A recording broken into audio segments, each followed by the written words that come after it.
espero que nadie se ofenda, pero hasta que no estás aquí dentro no sabes la grandeza de este equipo. Só nós sentimos isso. Por muito desgosto que possamos ter, valores mais altos se levantam. O valor mais alto que se levanta em termos futebolísticos chama-se Benfica.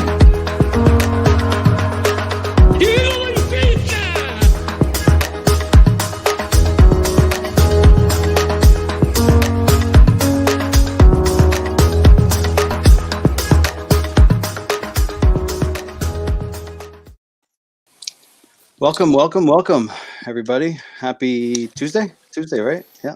That's right. Tuesday. Welcome to another Enquanto Benfiquista podcast. The last one for maybe a week and a half. We got the international break.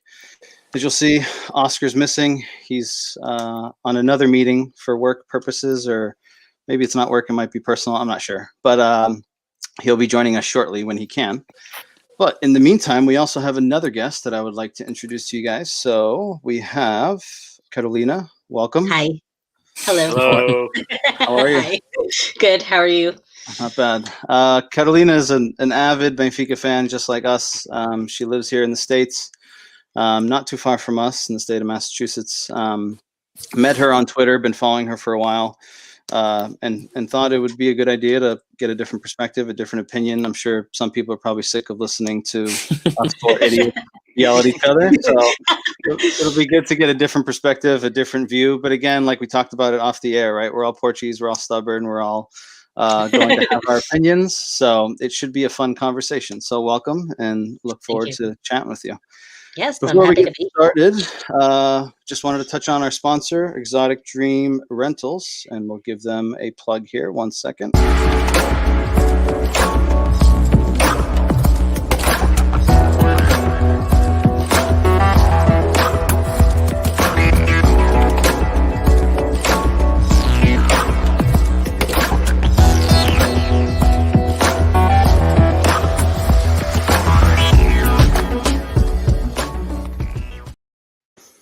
So don't forget, if you're in the area, Massachusetts, any of the surrounding states, Exotic Dream Rental, let Patrick know we sent you. Get $10 off per day.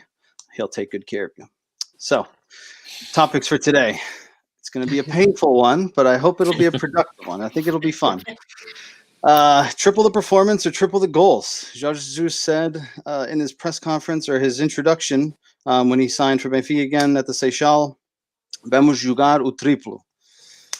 At this point, I'm not sure if we're playing triple or we're conceding triple. We're still undecided on that one. Touch on what's the root cause of this, right? What's causing it? What are our issues? What are we seeing? What do we think? Again, as they say in Portuguese, somos treinadores de sofá, but we all have our opinions. We obviously, if we knew what we were talking about, we wouldn't be doing this podcast. We'd be out coaching someone, making a lot more money, but we're all entitled to our opinion. We'll touch on your questions. We got a bunch of questions ahead of time.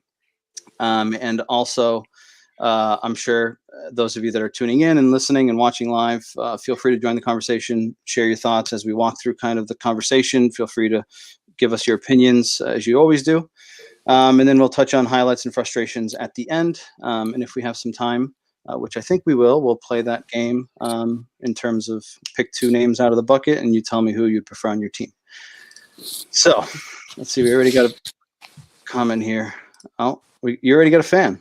There we go. Yes, hello. There we go. All right, so Benfica 2-3 defeat at home against Braga. All of our predictions, I got to find my notebook. I don't know where the hell I put it, but all of our predictions are wrong. So I guess it doesn't even matter where the hell my notebook is. I know I predicted 2-0. 3-1 for me. 3-1. I think I said 3-1. I think Oscar might have said 3-0. I don't know, but we were all wrong. Very It off. was Maybe you got the 3 right. yeah, on the wrong side. Yeah. So in terms of the starting 11, we had Odysseus, Otamendi, Vertonghen. In the center of the defense, we had Gilberto, who I'll get to later on. Nuno Tavares on the left, surprisingly, Samaris and Pizzi in the midfield. I felt like it was like a throwback, like we were in 2015 all over again, or 2013. That was Jorge Jesus' go-to in the past, and he went to it, which is surprising, especially in this game. Rafa Everton on the wings, and Waldschmidt behind Darwin. In terms of the starting 11, I would probably say we're not surprised on any of it except Samaris. Do we all agree on that one? I was surprised for sure. Yeah, I think, especially given that he hadn't been playing for a while, the fact that he gets thrown right into the squad definitely caught me off guard. But I was happy because I like him. I'm a big fan of his, but I don't know if it was the right time for it. So, in terms of the performance, I know we're going to have a ton of opinions on this, and I guess, Carolina, since you are our guest, I'm going to open it up to you and kind of give me your thoughts on what you saw, where you think things went wrong, and of course, us three will jump in and interject and argue at some point. All right. Well, so I mean, a lot of our frustrations right now, you know, a lot of people like to blame, the trainador and whatever, and that's fine. But there's only so much he can actually do. You can say that the subs were bad, or this and that, which a lot of our previous coach did, which a lot of people were upset with Rui because of certain subs and this and this.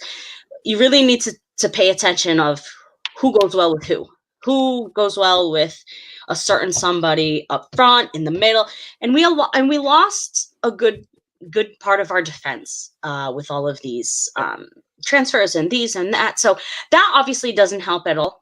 And what I'm seeing is, especially on that first Braga goal, is the guy had like probably 3 people right in front of him, and then 2 people on the ends, like on the wings of that whatever cluster hell of a thing was, right? I don't really know if you can swear on this pod. No, you can. You can. I was going to keep it PG. Be honest. Okay. No, be honest. All right. So, clusterfuck. Okay.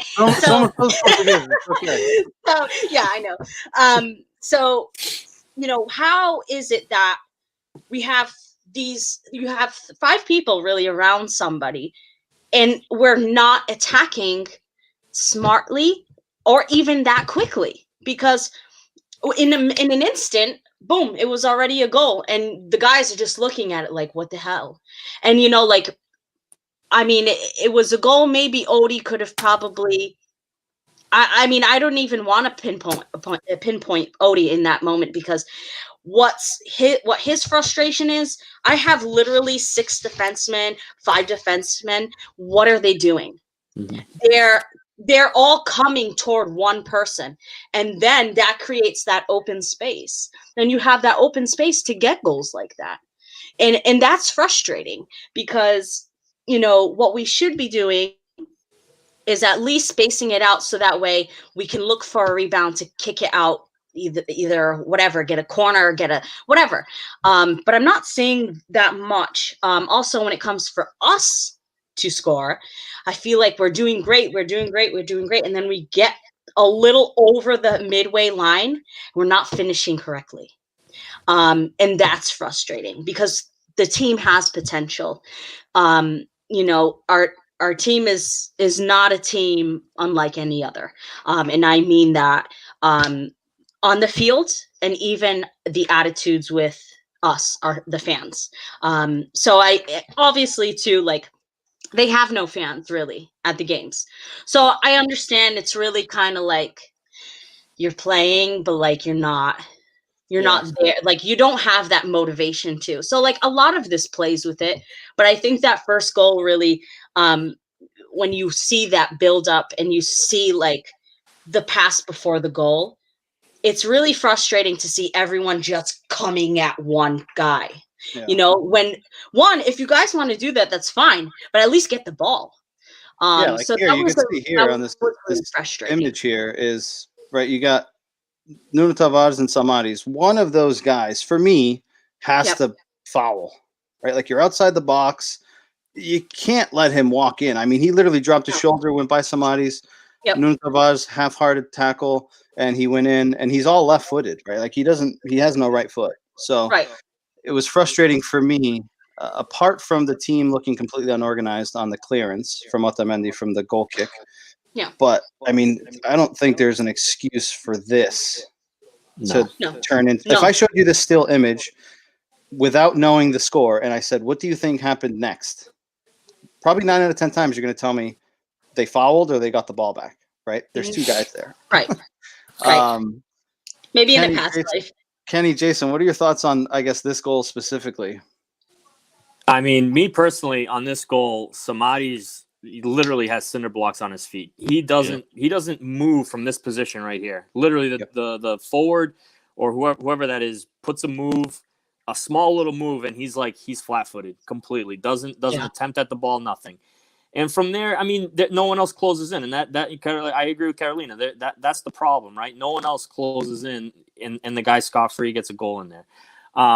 I do agree with a lot of what Carolina said with the coaching, right? So I know a lot of people are just to start with, they're not a fan of Jorge Jesus, and they're ready to give him the boot or whatever. But let's face it, at the end of last season, everyone wanted the Bruno Lage out, and at some point, when is it on the players, right? I mean, we can't just keep rotating through coaches. At some point, the players got to be playing, and they're just not. I mean, for me, the beginning of the season when we went 5-6 games without losing, we were completely blinded. We were worried about Darwin scoring, and we were completely blinded by the weaknesses on this team. And I said it last time, the fullbacks, I mean, the center backs are at fault too. They're not, but they're new on the team and they need to gel still. But the fullbacks are a big issue. Gilberto is trash. I'm done with the Gilberto experiment. I don't know what JJ saw in him.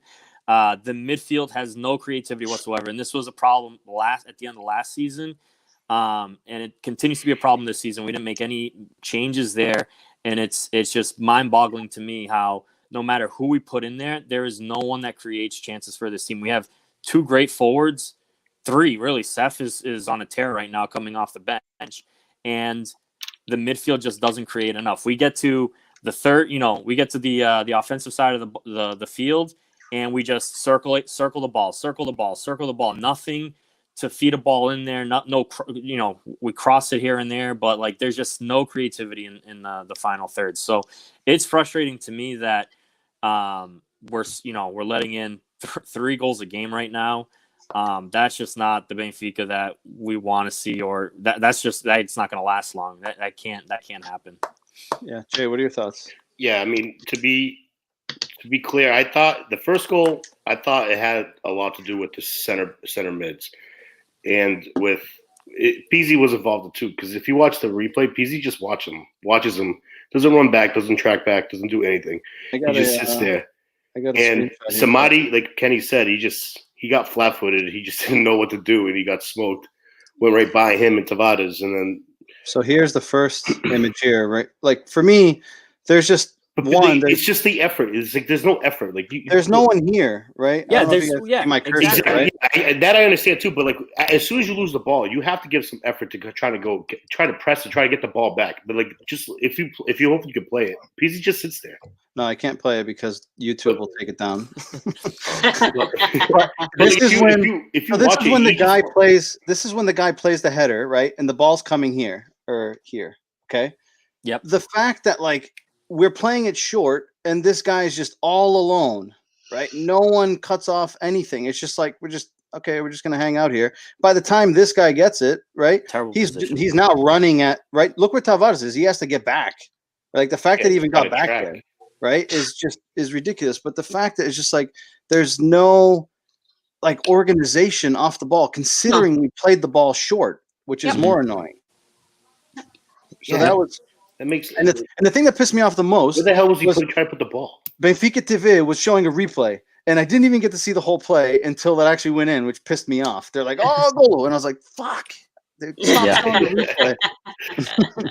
All right. So in terms of the rest of the game, right? I think first half, I thought we started well. I thought, I don't know, maybe first 20 minutes, I thought maybe even 15 minutes, right? I had notes here that we had a lot of corners at the beginning. We were pressing, we were getting up in their end. Vertonghen 9 minutes in had that acrobatic kick, which, you know, Mateo saved wide. And then from there on, it almost started like we started to taper off a little bit, right? It's just like pressure started to die off. Braga started to get a little bit more comfortable in the game, a little bit more confidence. And then that goal happens, 38th minute. And, you know, I'm hopeful, okay, we're going to make things better. Second half, right? He takes off Samaris at halftime. And he brought in Tarat, I want to say. I'll have to bring up the, I believe it was Tarat that came in. But second half, we started not great, right? And then within 5 minutes, you concede a second goal, right? Or it's deflating, Mike. It's like soul minutes. deflating. Yeah, we had so me and the girls, when we did our pod, we had like some games that were like this, where we would call it the tale of two halves, where one half would be like super good, like, oh my gosh, if the whole 90 minutes could just be like that, like it would be great. Which I get, like players get tired and stuff, and that's, you know, that's obviously normal. But the thing is, then the other half would be like it was a totally different game. And Benfica has these games where they're just either on the whole game, or they're on and off, or off and on. And usually when that happens, you know, they'll come back and they'll bring it. But what we've seen is right now is the tale of two halves, where it really just starts out really, really good. And then after like the second half, I don't know for what reason, it seems to be off. Or immediately when the other side does really well, it's like we just lose that motivation. We just give up super quickly. And then everyone's just kind of like playing just to get the game over. And that isn't the kind of attitude we should have. And that's why, you know, people want to blame the coach. People want to blame even, you know, the goalie. That's fine. You can do that all you want if it makes it feel better. If it makes you feel better. But I feel like too, it's just everyone. It's everyone. This is a mutual thing. This is a team thing. And if really one person's off, then the whole team is off. And they shouldn't work like that. And I don't know, like, you know, this team has so much mística, but when in actuality, it's maybe like, okay, so Samaris has mística. He has that passion. He cares. Yep. You know, who else does? If he could, I mean, though? Look, go down the line. Maybe, yeah, but Darwin's got that passion, but he doesn't have. Yeah, he's got enough passion. He doesn't have it yet. Yeah, he's got the passion, but he doesn't understand like what the weight of the jersey means, right? Like, no. I don't even think he understands where he's at right now. I think really, and I've said this before, and I think really, like, when it comes down to it, I think everybody should go into that elevator in the museum and then walk through the museum. I wonder if it's a prerequisite when you sign. Do they walk you have to understand what this team means, because you would we think didn't they just would. get like Guinness Book of World Records for the most socios, you know, in the world, and that's just like socios that have signed up, not even including the rest of the fans that one probably don't know how to be a member. But this is nothing. This is a very heavy jersey, and I don't think people understand. You know, it's honestly an honor to play for a team like this. But that's just my opinion, because we're fans and we love the team, right? I think any other fan would probably say the same thing, but I think Benfica is a little bit different in that way. I honestly think. But there is certain aspects of the game which we've grown accustomed to what Jorge Jesus gave us before, right? Jorge Jesus gave us a very disciplined team, a team that was just pressing and going and going and going. He comes into a team that isn't his, right? I'll say that. I think that's obvious. He made some acquisitions that he's trying to make it his. But I still feel like there's a lot of pieces missing to fit his mold and his DNA. I think that's more than especially in that midfield. Yeah, he needs to get his center mids. Like and that's why I think my brother is the one that mentioned it here. Here, right? That's why they were pushing for Gerson so bad, right? Gerson was that guy at Flamengo who controlled that midfield. He was like an Enzo Perez, a Ramirez, who gives you everything on and off the ball. He'll run through defenders. He'll run through attack. Like whatever he needs to do, he'll do it. And he doesn't have that right now. But then he has guys like Gilberto, who, right, as you guys saw in that screenshot, I'll bring it up again. But he, on this play, right, or hold on, that's the wrong one. Hold on, let me do the other one. So on this play here, the guy runs across the front of him. This is the second goal. Guy runs across the front of him, and he still allows him to get in, and then he ends up scoring the second goal. Right? Like that for me is just basic defending. He did the same thing against Rangers. He's the only guy in the box. There's a guy on your back. You just sprinted past him to get into the box, and you just kind of like ball watching. Like, oh, I'm just gonna watch this guy with the ball. There's no pressure on the ball. But Mike, in that on this play here, right? We're also, you know how Jorge Jesus loves to play his offside line, right? He's trying to hold the line. Look at the guy with the ball.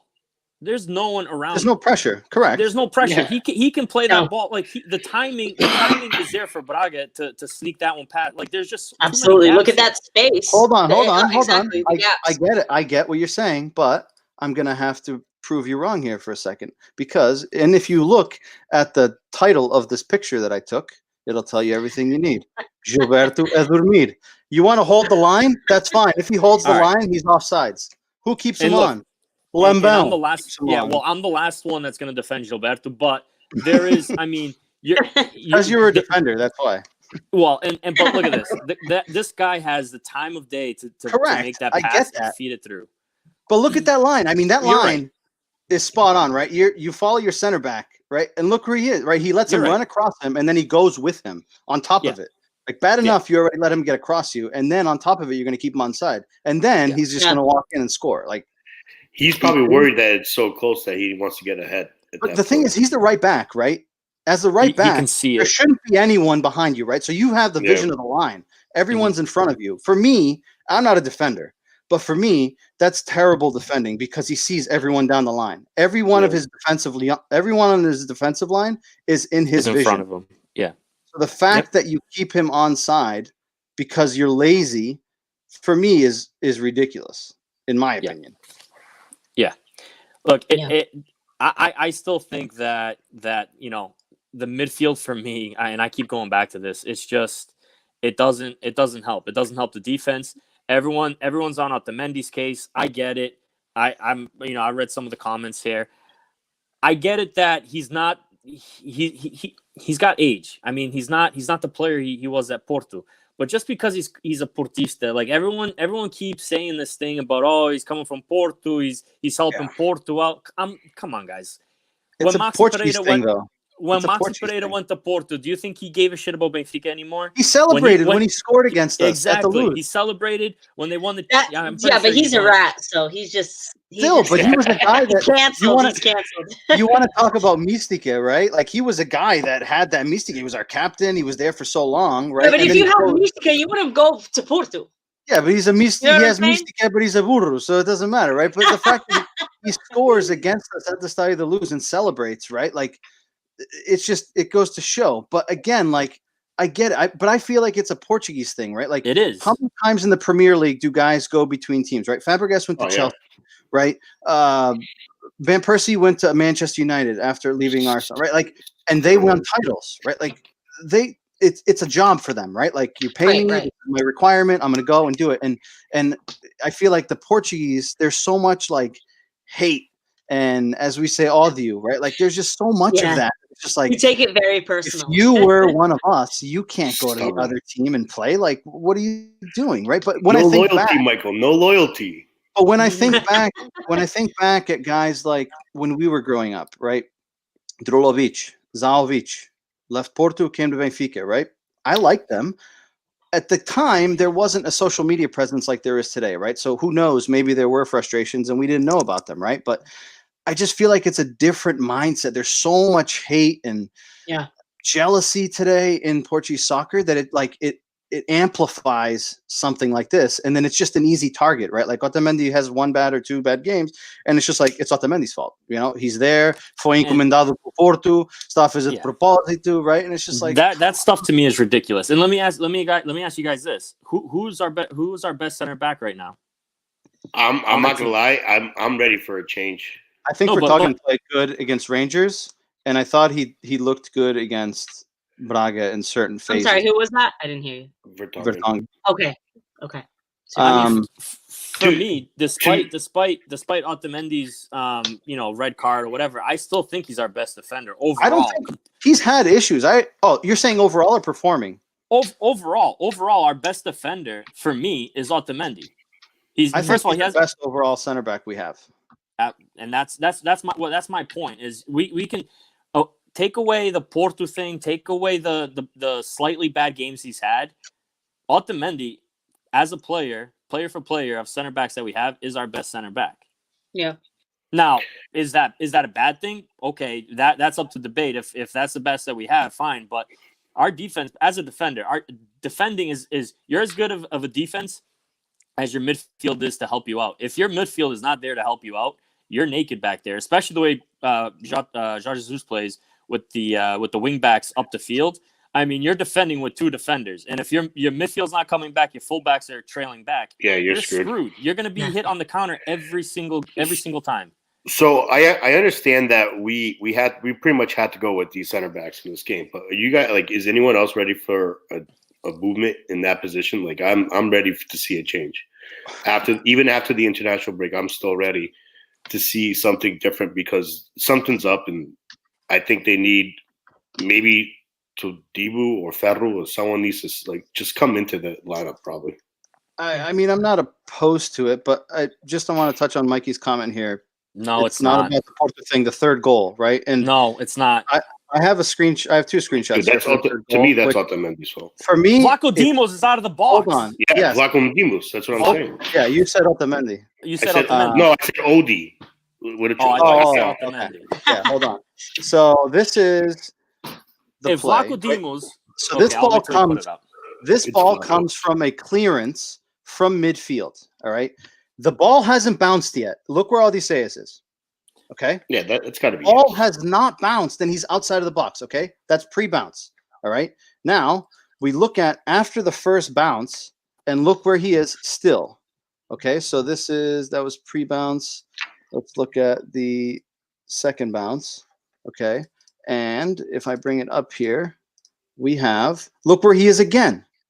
Right. Okay. He's got the momentum. For me, it's easier for him to come out, clear this because he's facing the play. He's got the momentum than it is for Otamendi to turn. He probably has to jump right there, and he would hit it.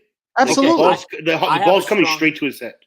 I have a strong opinion on this. All right, again, as a defender, Mikey's right. The ball is coming at Odysseus. He has the best attempt at clearing this ball. He is out of his box. That ball, if he's coming out of the box, you're taking it. Has to go. Absolutely. Has to go.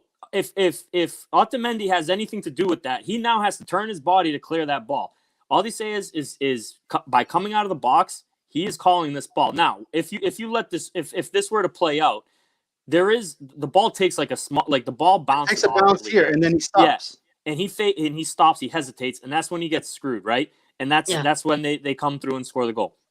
But this is not Otamendi's fault. No, this is Vlaco Dimos' fault. Yeah, if he's coming out that far, he's got to go full strength. Because that still right there is still in the air. I'm assuming because from what I can see.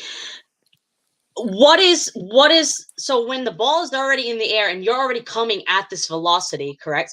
And it's literally almost perfect, like into him, like he can grab that.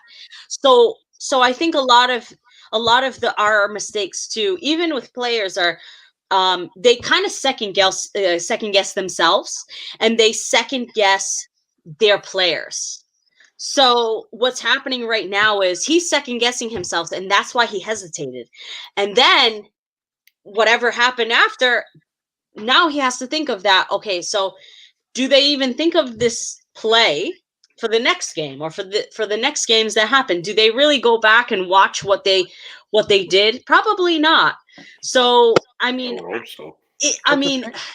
The thing you know, for if me I made a mistake and I know I'm being recorded, televised, whatever, I'm gonna go back and look at what happened, and I would pause it right there and say, why did I hesitate in that moment? Why didn't I just go for it? Have the ball in my hands. There you go. Kick well, it he's out of the out. box, so he's got to Done. kick that out. You can't. Yeah, you Well, can't. You gotta Exactly. head it out. Or whatever. it's- Right. That ball's high enough for him to head it or kick it. Like he's got so much time. Right. But he And- can at least clear it. Correct. In And that moment. I don't I think that also highlights a pain point that we've had in the past with Odysseus, which for me, in between the sticks, he's great. Coming out of net, I think, is his biggest weakness today. I think crosses into the box, he's still very uncertain. Coming out of his goal, he's still very uncertain. Like I think back to Ederson, for example. Ederson for me was probably the best guy coming out of the box. Like guys would take a touch at the edge of the box and he was like on their feet, like gobbling it up right away. Like he didn't give him time to think, right? No. It was almost like he's thinking like 2 steps ahead of the forwards. Whereas I feel like Odysseus is a half a step behind, right? And by the time he reacts, it's too late. And then he's like, shit, do I go or do I stay? Do I go or do I stay? Yeah. Right. And I think that was very much clear to see and on display with what we saw on that third goal. After that, right, it brings in another phase of the game, right, which is another frustration for me is why is it that when we're losing, we have this reaction, right? But when we're tied, it's not that same reaction. I know he made substitutions. Grimaldo came in, Tarat came in, Seferovic came in.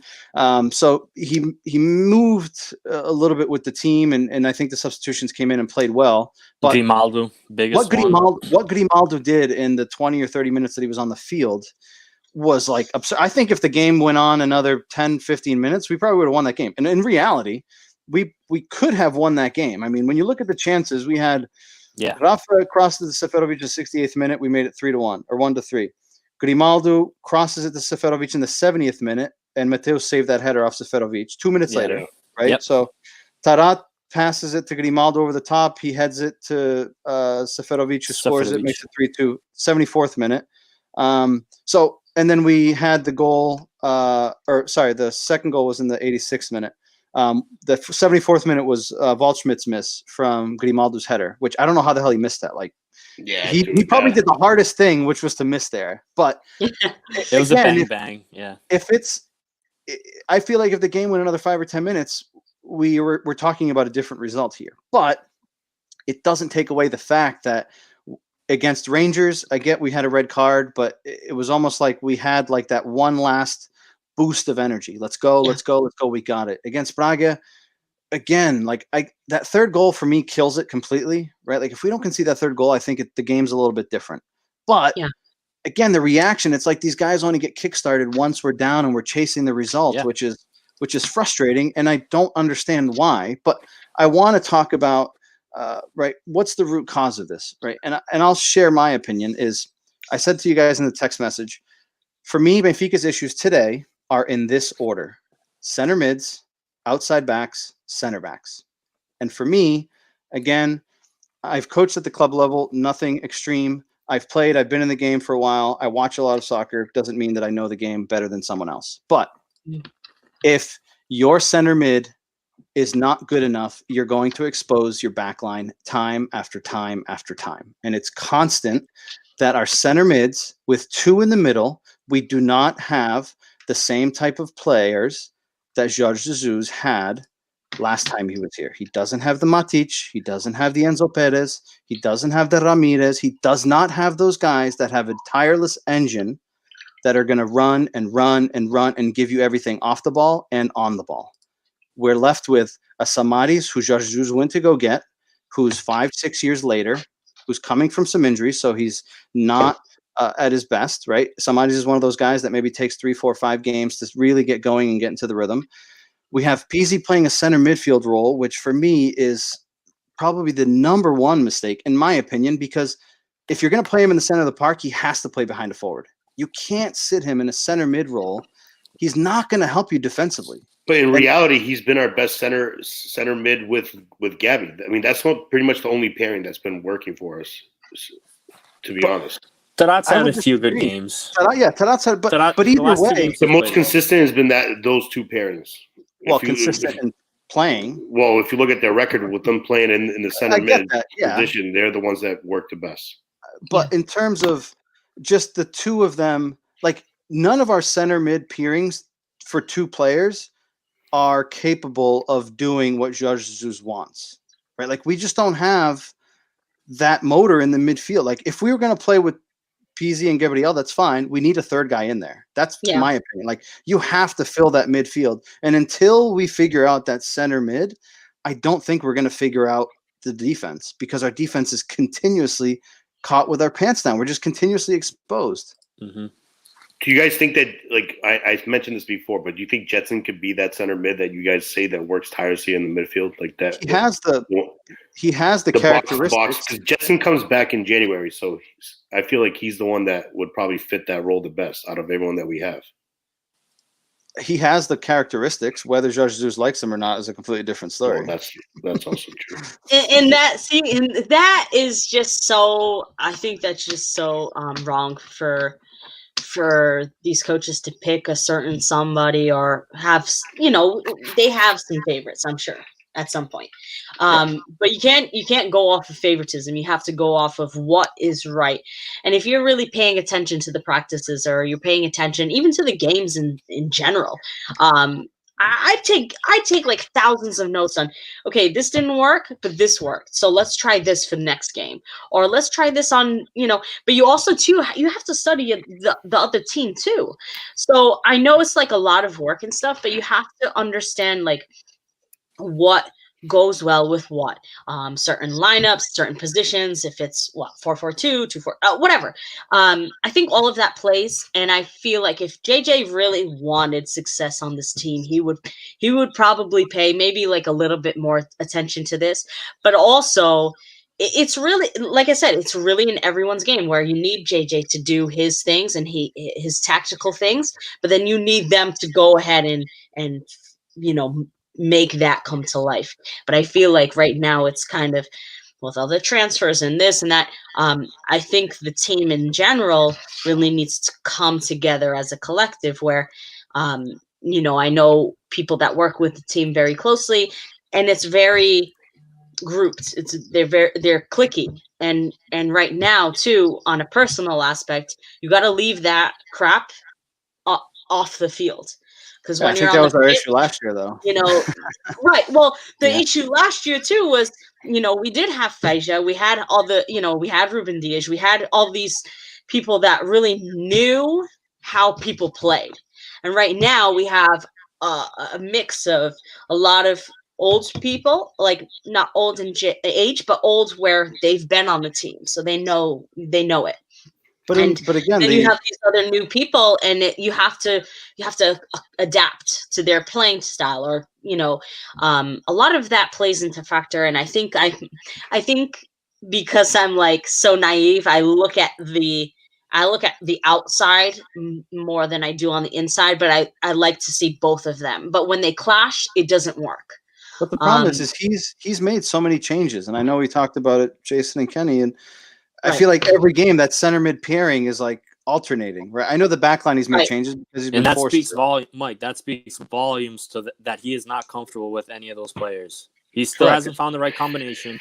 Yeah. That is, if there's a spot on the team that he keeps messing around with, it's that center mid, and it just shows that he's not confident with any of those guys, and he wants his own players. He wants Gerson and whoever, but was it Bruno Enrico, whatever. He's a forward, but he definitely, you could tell he like Kenny said, he needs to find those two. Yeah. And we're probably gonna have to go buy someone, like everyone's saying, Gerson. We might go and buy him, to be honest, because this isn't working. This isn't making us happy. You have a lot of people that are upset. Like we, as a team, we shouldn't be conceding 9 goals in 3 games. Like this is pathetic. Yeah, I just want to touch on. I think it's a good segue. Tiago says winter transfer window wish list. I guess looking at our team and our frustrations and our annoyances, I think it might be a little bit more difficult to pinpoint a specific player. But I guess if we had, it's very likely that we're going to go get Lucas Verissimo from Brazil. I think he's at Santos. Jorge Jesus wanted him before the season started. Then they were back and forth with Ruben Smith. What does he play? Center back? Center back, yeah. Center back. Jorge Jesus wanted him when he was at Flamengo. He didn't have success signing him. Then again, Jorge Jesus wanted Gilberto at Flamengo. Yeah, as long as he's not another Gilberto. But can we just, I guess, get rid of the elephant in the room? Do we all agree that Gilberto, for me, I literally have been thinking about it since Sunday.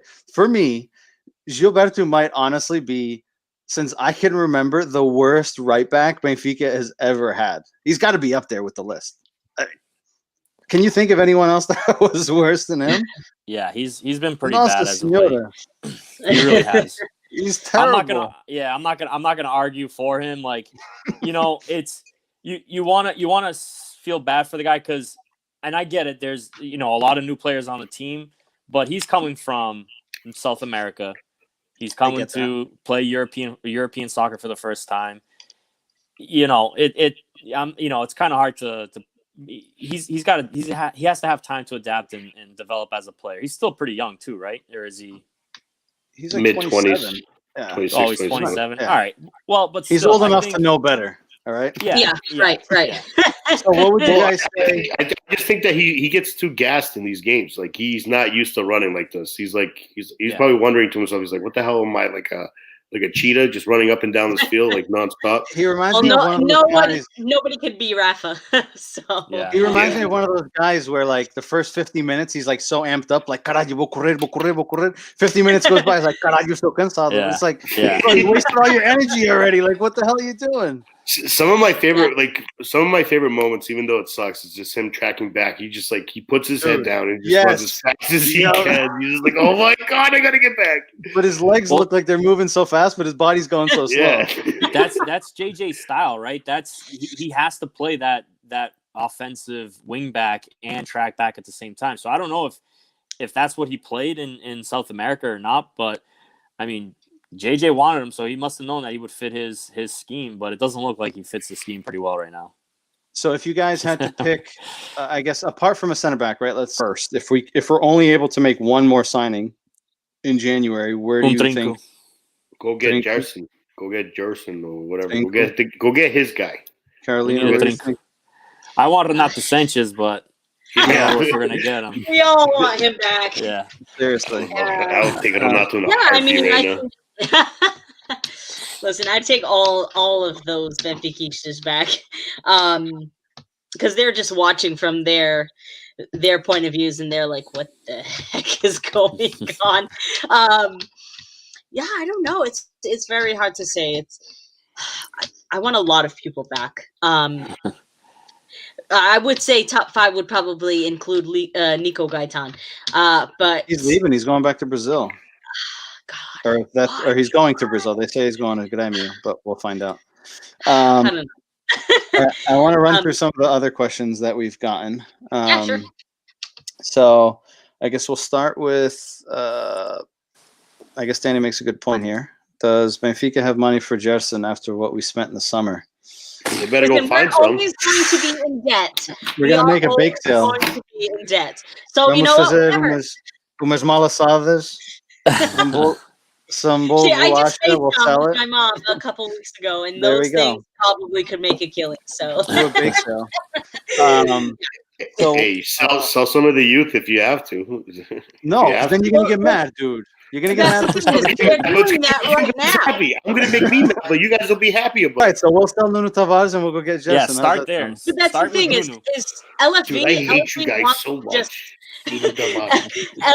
LFV wants to sell our youth because he does not care about anything other. I don't know if I agree with that entirely. He's wanted to do that. If he's wanted to, though, why would he invest so much in the Seychelles, right? Like he would have just done a little bit, just enough to give them enough structure. Right? Well, he does that to Seychelles because look at João Felix. They're getting all our youth, and then they're becoming, rock stars. Yeah, but I don't know. Benfica doesn't have the cash to keep these guys. That's just No. the reality Yeah. of it. Well, we'll never have that. So Yeah. Walter from Live Soccer TV, who we talk about all the time, he says, how much credit does Jorge Jesus have in the bank if the results keep going this way? I'll let you guys talk about it first. I don't know. I'm a big fan of Jorge Jesus. I'm willing to give him a shot. We stuck around with Bruno Lage for a long period of time last season, and I don't think you can him anytime soon. I think you give him a season regardless of what happens. I think it's way too early. I mean, we've had 2 defeats, right? Like, and he I won feel 7 like- in a row to begin with. So you expect feel like it's an up and down season regardless. Jorge Jesus is way too experienced and way too competitive to not turn this team around, especially in the Portuguese league. I could see if it was in a more competitive league, in a Premier League or somewhere where he wasn't familiar. Yeah. I just can't. Like, for me, that doesn't even cross my mind. Like, the fact of Jorge Jesus leaving, like, I think And it's crazy. we're sitting pretty in first place in the Europa League, so it's not all that bad. Yeah, it's not all doom and gloom. I think he's got a pretty long leash for now. Again, like I said earlier, like at some point we got to stop blaming the ref and the players got to step up. I think the players right now, they know that they're under the gun and they need to step up. Like Pizzi needs to step up. He's been at Everton, the super crack that came from Brazil, international. He hasn't done anything. Like, these players need to start playing to their expectations, because that's not on the coach. Like, Pizzi's a better player than what he's been doing. Everton's a better player than what he's been doing.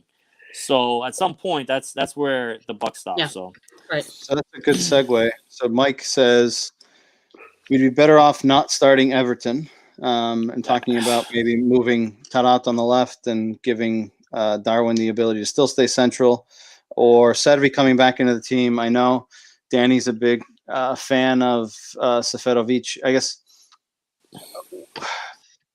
Everton for me has been a frustration. I don't think he's put together a consistent performance. He looked good against Famalicão, and then he's been on and off. I don't know if he's leggy, if he's not getting adapted to the Portuguese league or the European soccer in general. I think it'll take some time. But the difference, and people will probably say, well, you're saying give him time and don't give Gilberto time. The difference for me is when Everton touches the ball, you can see that he knows what the hell he's doing. When Gilberto touches the ball, I start to sweat because I don't know what the hell is going to come out of that guy. Like, he's trying to nutmeg guys at, in our defensive third, right? So I think he needs some time, but I also think that he needs time to take a break, get back into it. Yeah, he's been playing a lot. It's like he's pretty much been our most played, the player with the most minutes, I feel like. But he's had flashes. It's just I expect a lot from 20 million. It's like we talked a lot about Darwin, about 25, but 20 million is not no cheap price either. You kind of expect something to come out of him. I know we've had some good luck with our wingers, with Gaetan and Di Marias and the Salvios and all those guys in the world, and we kind of expect that from him with a $20 million tag. He needs one of those. He needs like a confidence builder, and I think he needs a break right now and come in again. What is the Taça Portugal? It's coming up. Yep. Against Paredes. Against Paredes, a nice easy game for him to kind of build his confidence, maybe get a goal and see if like things start kind of rolling for him, because he has played every game, so he's definitely tired. He definitely needs a break, but he also needs like a confidence game, and I think that might be it. Apart from another one of Mike's questions, apart from the Taça game, which I assume there's going to be changes. I expect Todibo to probably come in, probably Jardel to play alongside him. Okay, you'll have your goalie starting probably. Elton Late should start.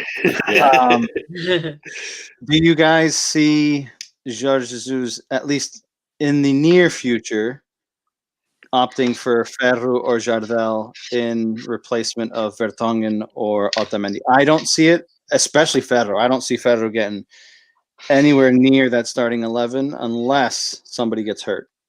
Right. But that's my opinion. I mean, I don't know. I mean, I would love to see a little bit of change and a little bit maybe of some sort of tactical something. I don't know.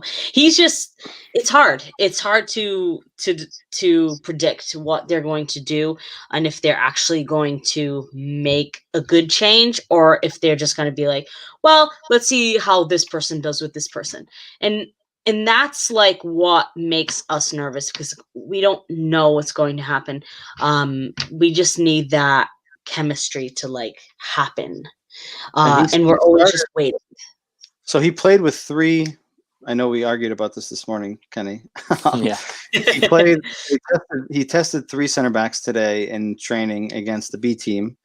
The B team that we lost 2-0 to, which Kenny was very upset about, and Oscar was too.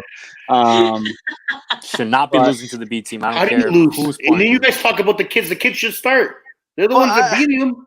Dude, it's a friendly game. Like you're testing. I don't know.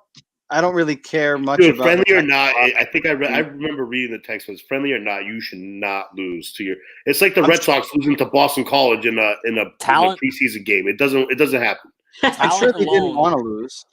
Well, right, but talent alone on the senior team should beat the Bees. No problem. Like that's unacceptable for me. Right. That just shows how out of rhythm.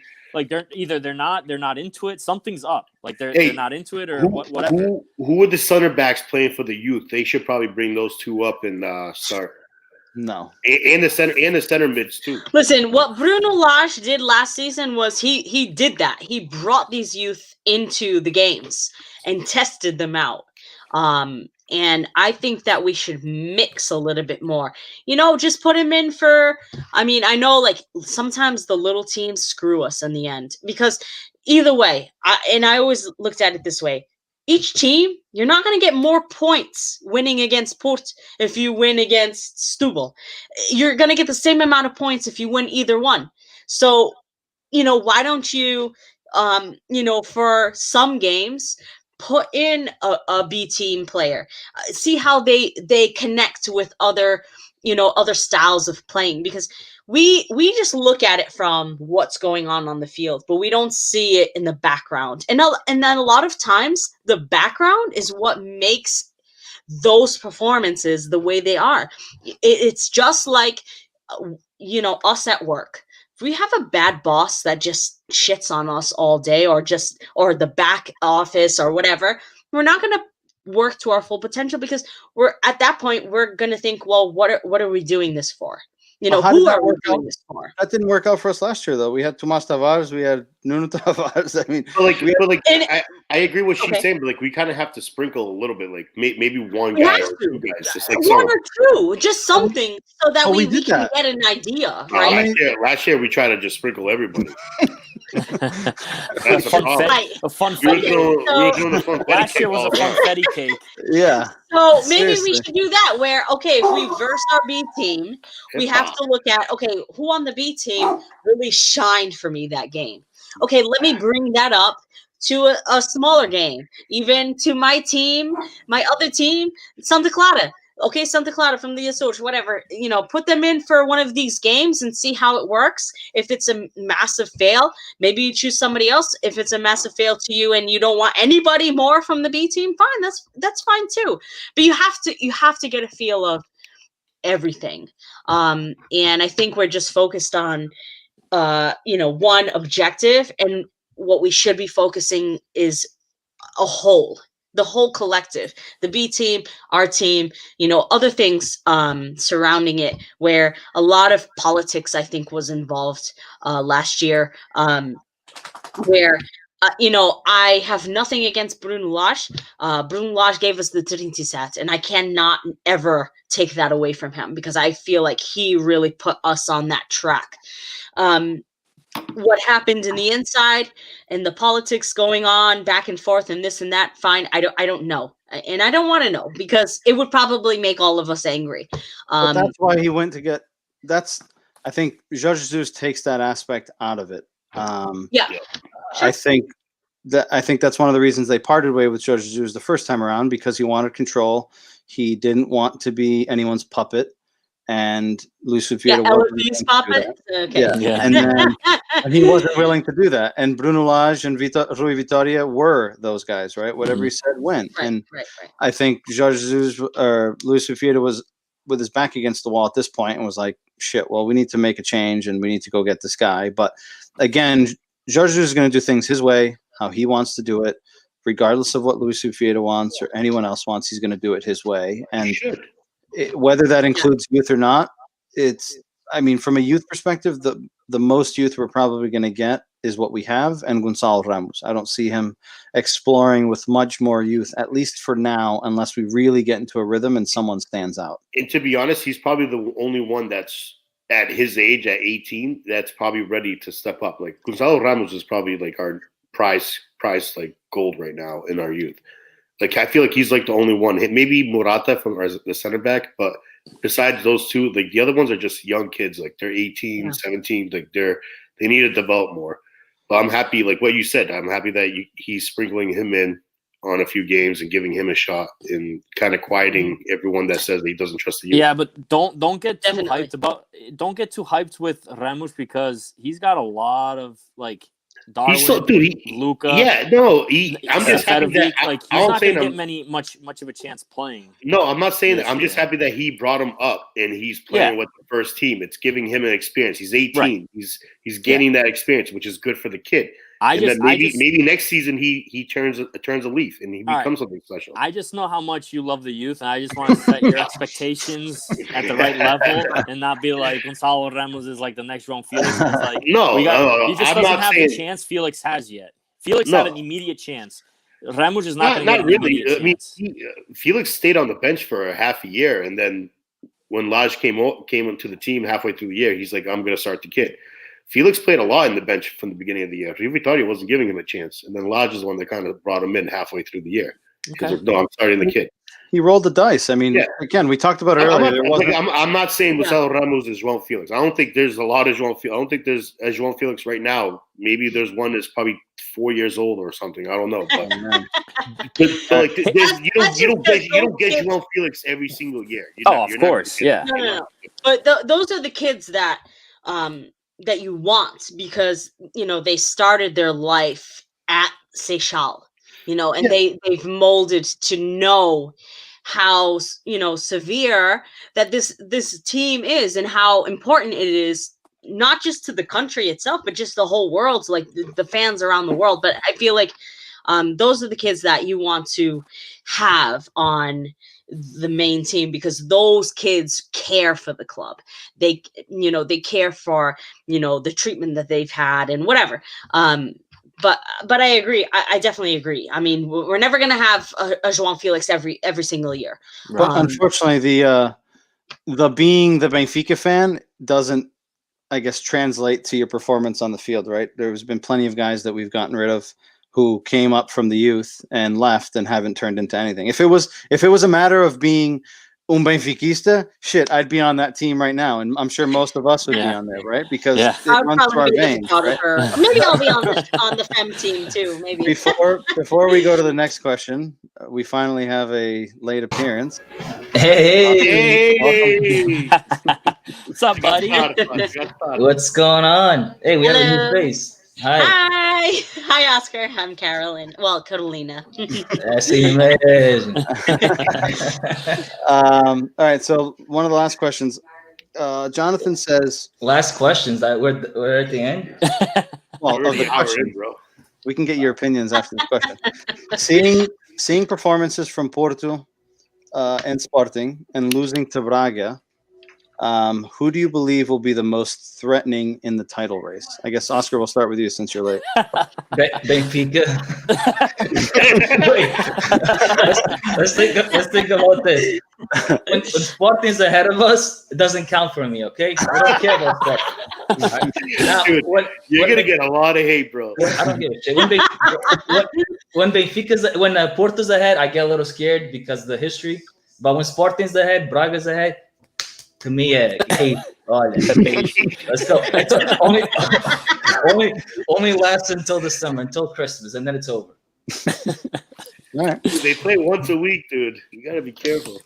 Who do you guys think is our biggest, or I say our biggest threat? Like we're like absolutely going to win the title. I would say, I guess from the four, who do you think is the best setup today to go through the league with having the right depth and everything to be able to succeed at the end of the season?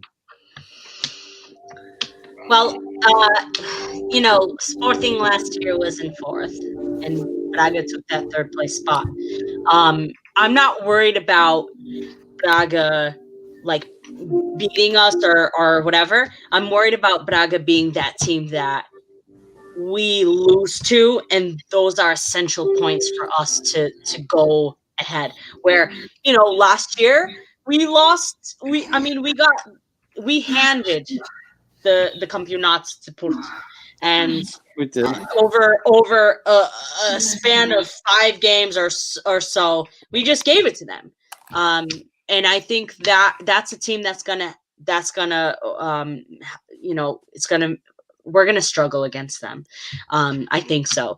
But like I said, every team is still 3 points, or it's we don't get more points for bigger teams. So it's really like it's really hard to say, because any of these teams could really screw us up. It's just we need to keep that drive. We still need to keep that one way, path to the 38. But I don't know. I think Braga to me is scary, as opposed to Porto Sporting. No matter how good Sporting can be in the first part of the year, they're still gonna suck. So it's really down to Braga and Porto. But it's to me that I think Braga scares me more than Porto, because Porto is just it's a rival, but you don't know, because any of these teams can screw us. Yeah. Really, To me, I think it's all 4. It's going to be a 4-way race to the title, regardless. I think right now, the way that they're playing, Oscar could be right, but Sporting is the one that kind of. It's just the way that they're playing. They're the one that kind of scares me the most. Porto's giving up points. They play good here, then they suck there. It's just up and down with them. We started off hot. We won 7 in a row, and then the last 3 games we've been kind of shit. Braga started off bad, and now they're on a 5-game winning streak in the league. So they're doing good in Europa League too. I think all 4 teams. It's gonna be a long season. I think all 4 teams are very capable of winning this year. Well, I do think that we still depend on us. I think if we just do our thing and play our games, we'll be fine. But I think we'll be the favorite. We're 2 points behind. No shit, we depend on us. Or is it I just feel like no. No, I'm just saying. I feel like we're probably the most talented out of the 4, and we should be able to win it. I feel like we're 4 points back. Yeah, but we play Spartan twice at 6 points, so it still depends on us. Dude, you didn't understand how I said it.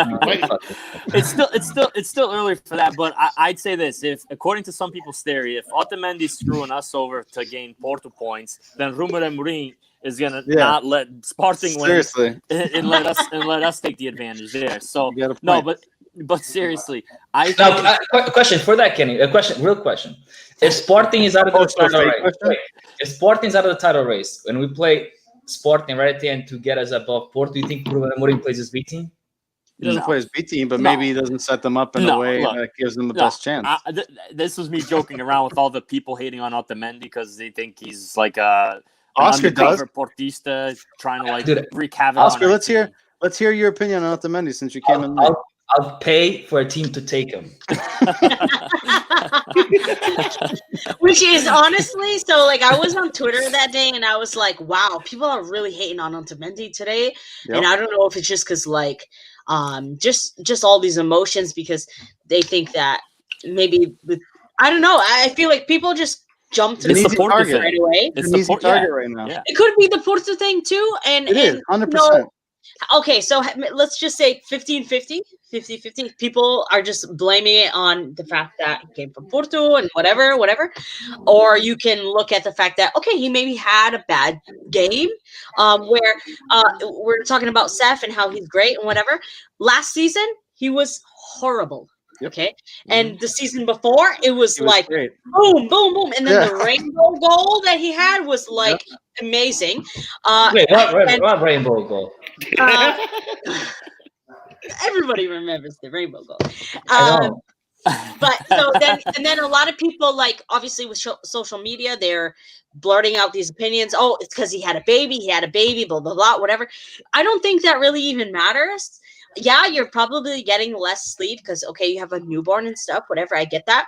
But I'm sure they got you don't play every help single them take day. care of their You don't kids. play every single day. Exactly. And the thing is, you're making millions of dollars. You have a nanny, I'm sure. So it's really like you have to take away the personal aspect, and maybe he just had a bad season. And last season was a really bad season for him because I loved him. I was like, wow, he's amazing. Seth was at least scoring or assisting at every game two seasons ago, and so I think he's getting that mojo back, right? So this season he's getting a lot better. I don't know what happened last season. We don't know what happened last season. We don't know what the personal aspect is or whatever it is on the pitch, but Seth is coming back. So hopefully he continues that momentum and he keeps that going. But I think that a lot of people were upset with Otamendi that day, and I just scrolling through Twitter, I was like, what? Oscar's always upset with him. We don't know what they're going through too. You can't just, spark an assumption about somebody off of a bad game. I think we should give him more chances. I think that we should kind of just play it out and see where it goes to. But you can't just pinpoint somebody right then and there on a bad game. You just can't. So how much have more longer, patience than me because I'm ready to pinpoint. how much longer? How much longer do you give him? Like, how many more games? I don't know. Dude, Oscar, we had this question earlier and you weren't on here, but who would you say best player center back right now on Benfica? The overall, best, not overall, yeah, best overall on center paper. back on Benfica right now. Not what they're playing, but as a player, who's the best one? Our best player right now. Now they're playing. Right now playing because No. As a player, on player. paper, obviously Otamendi and Otamendi is one of the. But that's exactly. before that 7 games in. He's not proven. Right. Okay, that's fine. But he on paper he is our best defender. Yeah, but on paper doesn't mean nothing. Correct. Of course, it means something. It means something. You're gonna start your best players. When you buy these players at the beginning of the season, okay, Otamendi being our best player on paper, fine, give him a start, and then he fucks up 3 games in a row, get him off the field because obviously, if like she said, something might be wrong with him. I don't know, but that's fine. That's fine. But he needs to sit. I think a lot of people are putting a lot of pressure on him because he's from Porto, and honestly, I don't think he's played that bad. Like everyone was giving him flack for the third goal. To me, at least, it wasn't his fault. I mean, they gave him the same shit as many other people gave Taarabt, and I get it. Some people are looking at Taarabt, on a personal level, where Taarabt did what he needed to do. He said what he needed to say about Benfica. He said some shit, and that's fine. He came back. He started playing very well, and I get it on a aspect as a fan where, okay, he talks shit about the club, he did this, he did that. Fine. But then I know other people that know him personally, and they say that he was really the attitude that he was given when he was totally different. So a lot of this is, and I look at it as like a psychological point because a lot of people go through things with our team, and maybe somebody was pushing him to be a certain way, and that's fine. When he came back very strong. Yeah, he has some good games and he has some bad games, but overall, he does a very good part. He does very good for our team. And I think that's just people just jumping to conclusions, being assumptive, and whatever he wants to, whatever they want to do. But I think that you can't just beat somebody up over 1 or 2 bad games, because it really doesn't work like that, because we can't all be Ronaldo. Ronaldo does great on every freaking game that he does. He maybe has 1 game, like a few weeks that he's like not as good, but we can't just personalize a player. It's and easy I think to do that today, though. With social media, it's just so easy. Right, yeah. I mean, everybody just speaks their mind like at that moment. Could be anger, could be frustration, and I understand that. I understand all the points of view, but you can't just you can't just single one player out for a bad couple of games when it could be just like him being off with another player or him being off maybe with himself that day truly. But you can't just jump this gun and just be like, get rid of him, or get rid of this one. No, it's a collective. You have to really think of, well, why did he do bad, or why did he pass that way when he could have passed this way? It could be just an overall thing. I say we just get rid of all the team right now. That's all. I agree. I agree. Listen, if it came down to at least one of my followers, or I agree. It should be a collective thing. Just get rid of the whole team and replace it. So the whole team. Hey Mike. And tell Jesus to go with him. Hey Mike, just one thing back to that Porto Sporting Benfica race, right? So I do think that Porto is our stronger competitor, right? But coaching wise too, right? Out of the three coaches, Jesus, Conceição, Ruben Amorim, who do you think has a better chance of leading their team to a campeonato? Because I'm really high on Conceição. I mean, Ruben Amorim's proven a lot, but he's still young in this. Conceição's also done it too. He's won it. Conceição leads blue. So repeat that again, Ken. I wasn't paying attention. Which coach? So just coaching wise, right? So we talked about the team, right? Porto, the squad, Benfica squad, Sporting squad. Who's more the squad or the coach? No, we were talking about the squad, right? First, but now I'm saying to the coaching wise, who has a better chance coaching their team to a campeonato? I mean, I think we all have to say Porto, right? He's the same coach from last year, but again, he's coming. It's his team, right? He's had time. He has a foundation. He has a core. Jorge Jesus is taking on a team that wasn't his, and he needs to figure out how to make it his. Ruben Amorim is. Do you still think it's too early with Ruben Amorim? Because he's proven a lot recently. Yeah, I think so too. But he didn't. I know a lot of people. Braga's coach is new too. So I mean, like the only one that's consistent, like you can honestly think of, there's no would be consistent one. Yeah, but I also wouldn't sleep on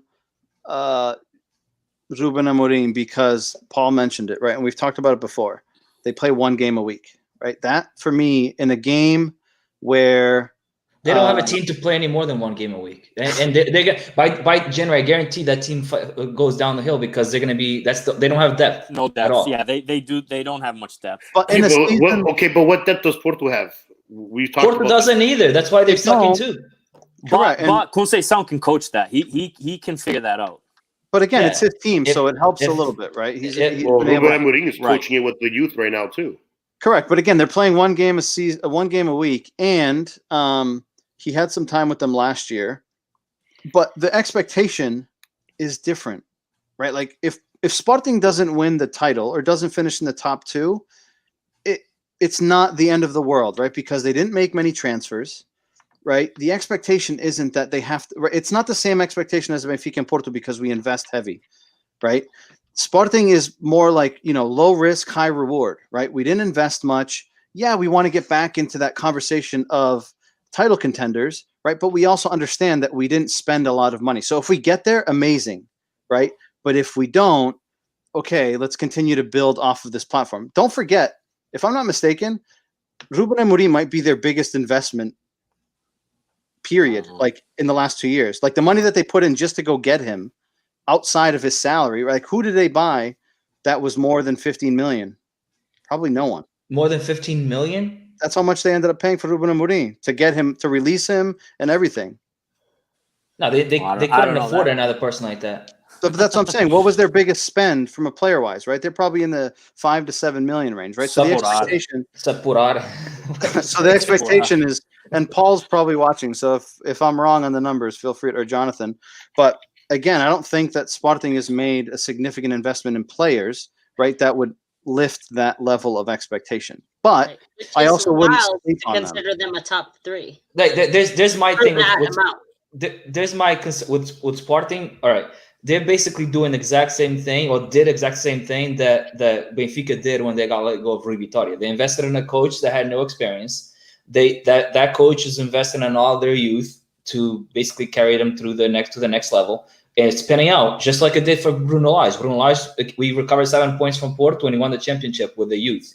Okay, and I thought that was the way forward. And then what happened the year after? All the youth basically became scum, and that's what it is. Having one bad game makes them all fall off the cliff, and that's what I think Sporting will be. They might go and make it a stretch, but then once they have that one bad game for their youth team, I want to see how they react, and that'll prove their worth. Yeah, It's fair. What week do we play? We don't play them till next year, January. Yeah, so we still got a ways to go. So hopefully they'll, like Oscar says, they'll have eaten all the polvo on Christmas, and they'll be on the decline at that point. They'll be coming down the hill. All right, I just want to touch quickly on the frustrations and the highlights for the week. We've already exhausted them, but I just want to highlight them. So frustrations. Carolina's isn't here because she didn't get a chance to send it to me. She was very busy at work, but feel free to add your, if yours doesn't align with any of these 3-4 frustrations, feel free to add yours. So for me, 3 is the magic number. And no, I'm not talking about goals. I'm talking about filling the midfield. I think we need 3 guys in the midfield. 2, I think, still isn't working. I don't think we have the personnel. I don't think they're aware of what needs to be done in terms of what Jorge expects. So I think we need to have a 3rd guy in that midfield, whether it's Pizzi or Waldschmidt playing at the top of a triangle, but having to drop into that midfield when we need them, whatever the case may be, but I think we need that. Oscar's undecided starting 11. We touched on it earlier before he joined, but again, the mixing and matching, I think the defensive unit calls on itself because of the injuries, but I think especially the midfield is where have been the question marks, and we haven't been able to figure out. I think with the undecided 11, I'm with you, Mike. I think a 4-3-3 is what we need right now to gain stability on that team. But he won't play that because I don't know if you guys remember, but Jorge Jesus years ago said, o 4-3-3 é para equipas pequenas que jogam no contra-ataque. What the fuck are we doing right now? I don't know. we are playing like small team. We are playing a counterattack. We're not doing anything like a big team. Well, how is the 4-3-3 could be better? How is the 4-3-3 for? To me, the 4-3-3 is obviously we have Vlaco. I don't know if he loses the spot or not, but whatever. And then we have the right back. We can put Abilio there. I don't care. Abilio can play that. and then we have obviously I'll give Otamendi and Vertonghen another chance. We have Grimaldo back, and then I want my Samaris there as number 6. I want Gabriel as our number 8, and then I want Pizzi as the number 10, and I want Darwin up top with Rafa and Waldo on the side. That's what I want. So you take Everton out? Yes, Everton is a junk right now. He needs to go rest. He needs to go back to Brazil and go to take another Copacabana, whatever the fuck he needs to do. I mean, I also agree with Jason. I think leaking goals is probably our main thing. Well, not our main, but probably one of the things that we need to work on, because leaking goals, we can't just pinpoint that on Odie. I think, like I said, if we kind of maneuvered better with the first goal, that first goal probably kind of put our morale very low. And I think that if we could better structure ourselves with perhaps, spacing our guys out where, we're not all not all of us going to one player, and then creating that space for, a goal will be there. Because we can't pinpoint that on Odie. Odie also Odie relied on our defense. Yeah, I mean, even Otamendi, but even our defense, our whatever that's supposed to be, it needs to be a little bit better, where we're not giving them just a goal because, oh God, 3 to 5 guys are on one player, where that creates the space for the goal to go there and mark that, you mark that first goal. Or we don't want that first goal to be the other team. We want that first goal to be us. We need to be there. Yeah. And that first goal kind of made, I feel like when we get scored on, that kind of defines that game, where we either let them have it, or we say, no, this is our house. we need to step up and we need to get that W, because if that happens in our house, that kind of just makes everything else worse. And like I said, when something happens wrong, where it be our players doing something wrong or the other team doing something wrong, we take that and then the whole team just goes, oh crap. And we can't do that. We can't let them have that, because they're in our house. We need to serve them. We need to serve. This reminds me of a story. And when I used to play soccer in Framingham State, I had a coach. Kenny reminds me. Kenny, you can back me up on this. We had a coach that said, if we score more goals than them, we win the game. Well, this coach actually said this to us. Just to go piggyback off what Catalina said, my biggest issue is a team like us, where we're a big club team, letting 3 goals and 3 straight games is, to me, it's in our house. In our house, that shouldn't happen in our house. But like, it's not anywhere. But even it happened in Bovisa too. But like, for a team like us, like our caliber, like 3 straight games, like we need to figure that out. We need to nip that in the butt. We need to definitely, like, during this international break, Judge needs to come up with something different. I'll just say this too. Carolina said this earlier, right? It also doesn't help, like, we don't have the fans behind us to bring us back from those deficits, right? It makes it a lot neutral. It makes it a lot more hard. You don't think it makes a difference, but it makes a big difference. Because if you've been at a game, and I've only been to 1 game, and I'm a person who I grew up listening to the games. I never watched them. My parents never had those special packages. And I just always listened. And me and my father would always just listen to the games. And so we can't see what's actually going on. And I love this club immensely, and my upbringing. You can never say this person is a better fan than this person, because this person has seen every game on TV and this and that. It's hard from being an international fan.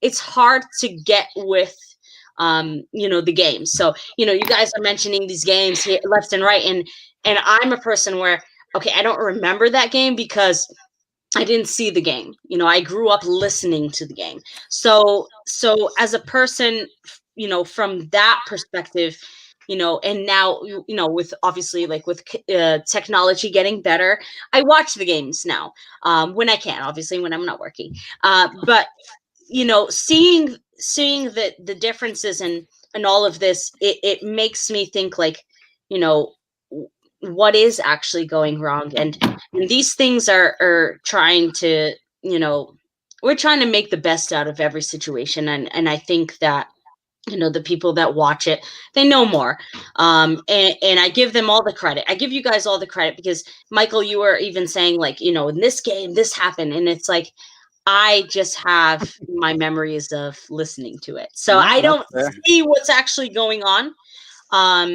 So it's fair. A little bit different, And but there's sorry, I just wanted to touch on the last frustration. In terms of Kenny, right, said blinded by the hype. Right, we touched on it earlier.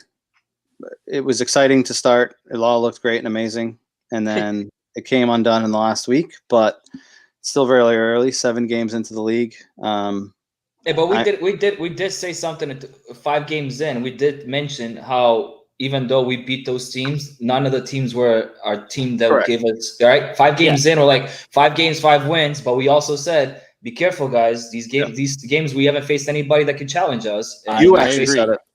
Huh? You actually said it out there. Yeah. I said that. Yeah, I said that. I'm not, relax, guys. We're telling you we said it. It's because I'm not.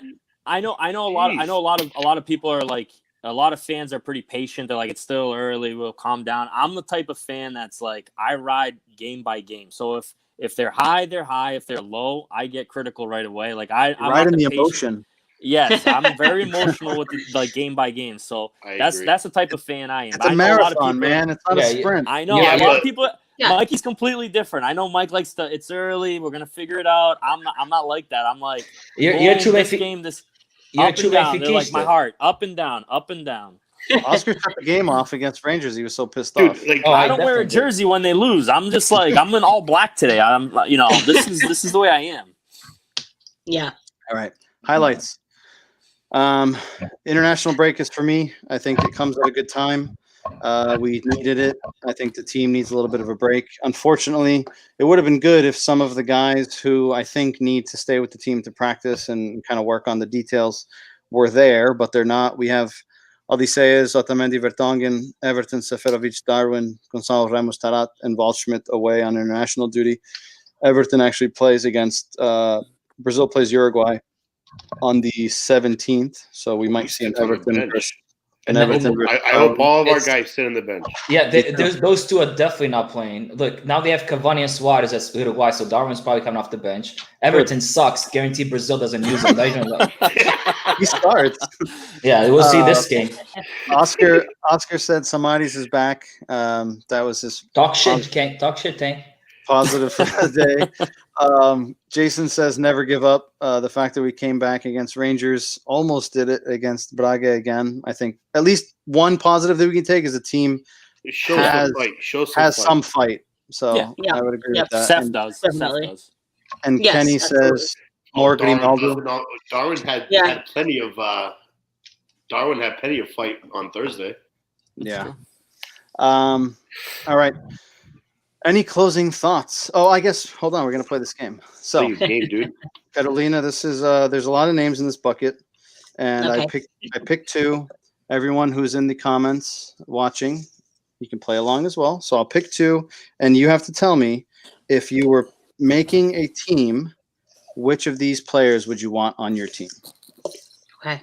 It's not rocket science. You just pick one or the other. All right. So first one is oh my god, dude! I just got PTSD from this name. Oh god. Martin Pringle. It's anybody else. Or Nelson Smith. Okay, that's it. Semedo.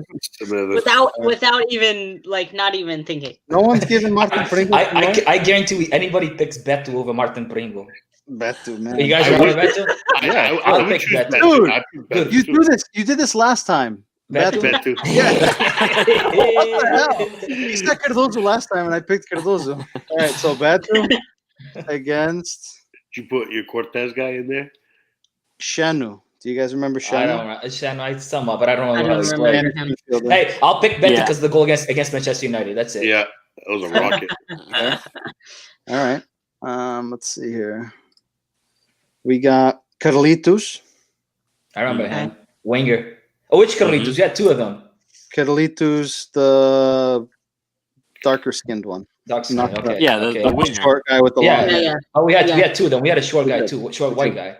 Or Ovchinikov. Remember him? Ovchinikov. Tall Russian guy. Dude, I don't like any of them. Can you change? I go Carlitos. Fine, I'll pick again. Yeah, that one sucked. That was bad and bad. Pick one guy. Garay. Makes things complicated. Garay. Or Garay is my man right there. I don't care. Fabio Contrao. Fabio Contrao. Garay. No, just kidding. Garay. No, we'll go Garay. I like Garay. I'll go Garay. And I'll remember the goal against Porto no Eusébio game. Pau! Na cabeça, caralho. Dá o caralho. Oh, yeah.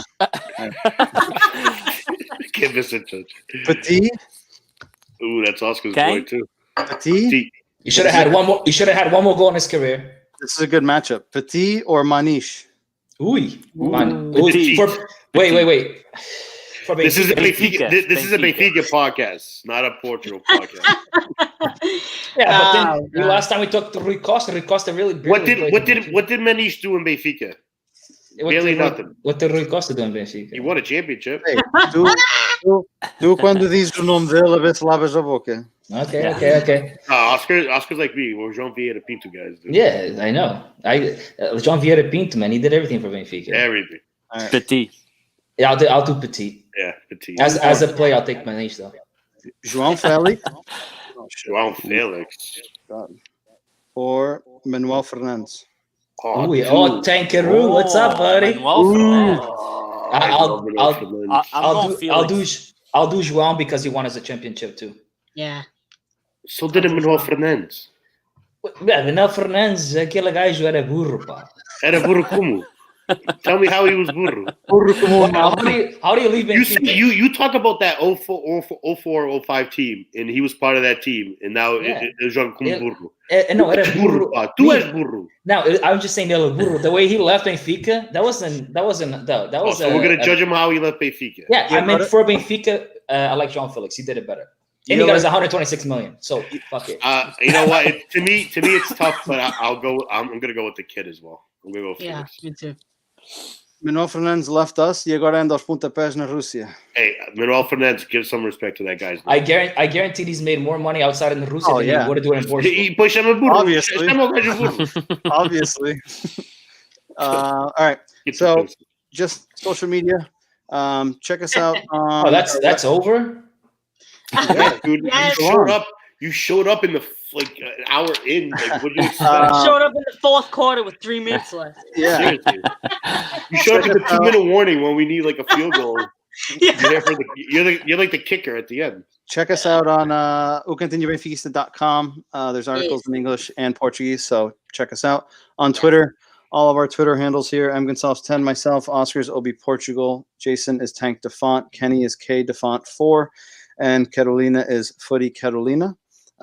If you want to get a hold of us, if you want to join us on the podcast, you can reach us at ocantinhobenfiquista@gmail.com. We're also on Instagram, on Facebook, and Twitter, or YouTube, sorry.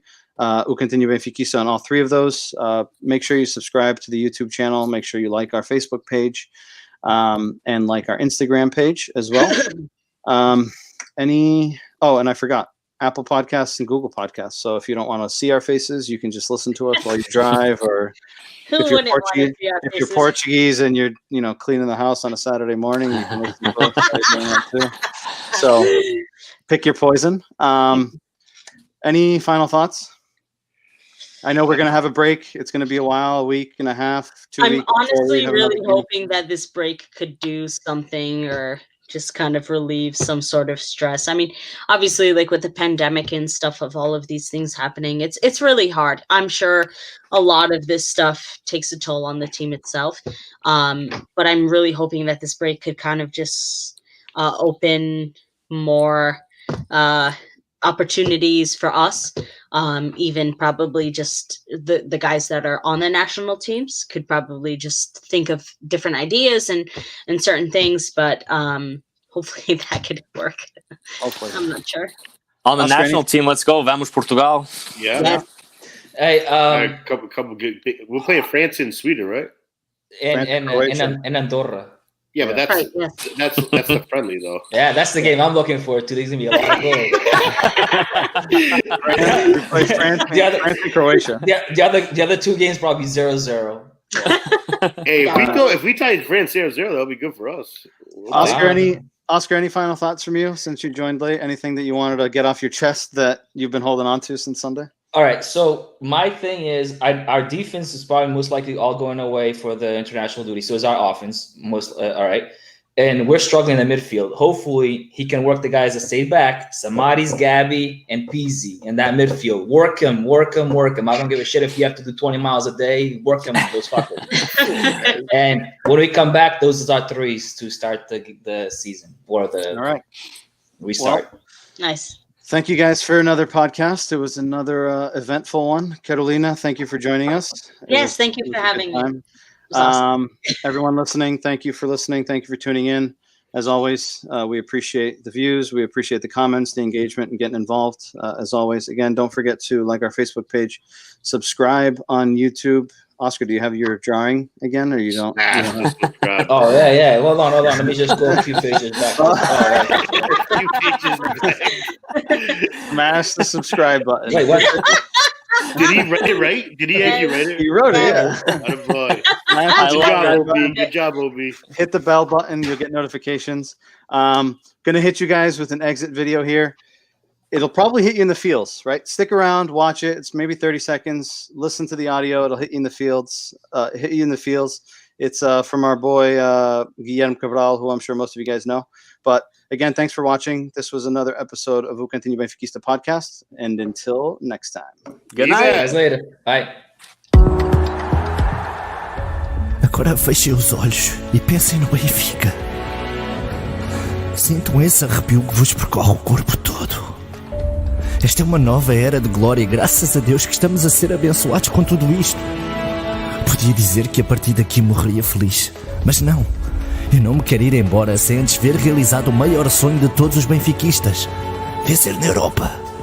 Depois disso, podem levar-me. Vou feliz.